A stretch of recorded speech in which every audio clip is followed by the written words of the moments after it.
first thing that I'm gonna try to do is get my hips to kind of line up with Daniel's hips, and then I'm just gonna cross my feet, right? It's not the only way to do mount. I drop my hips back here and I drop down here. I have a really wide base. It's hard for him to kind of move me around. If I ever need to, if I feel weirded out by this position, I can always use my hooks.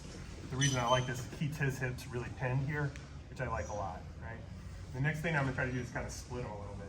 So if I can get one hand behind his head, or just in between his arm and his head, and then the other one underneath here like this, I'm gonna start walking it up, right? Most likely when Daniel realizes what's going on, he starts fighting a little bit. So I've got to open my elbow and creepy crawl my hands up, right? Open my elbow to his opens up, creepy crawl my fingers up like a tarantula, right? While all this is happening, I'm gonna see if I can get under his head a little bit here. And as I walk up, one of two things. I'm gonna go here, and then start climbing. One, and two, I step on his hips, right? I'll try to see if I can capture the armbar here first. I've got to be between him and his arm. And once my head connects with his elbow here, or with his wrist up at the top, I've got to pull his elbow toward me a little bit here, like so. If I can do this with one arm, I'm going to do it.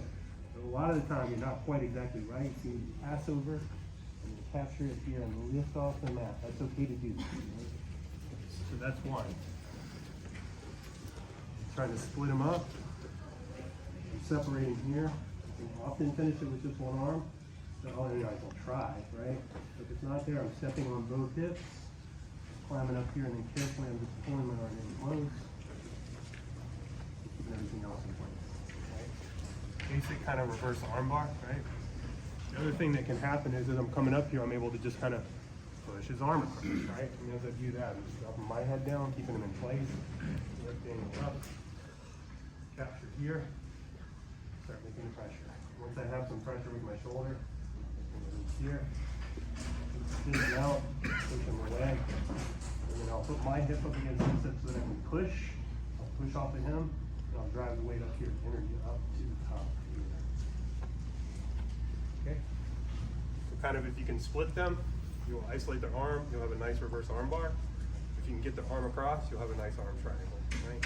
And we're utilizing stepping on the hips, so I kind of cut off Daniel's one of his escape routes here. Make sense, folks? Okay, let's try those out. Make sure we can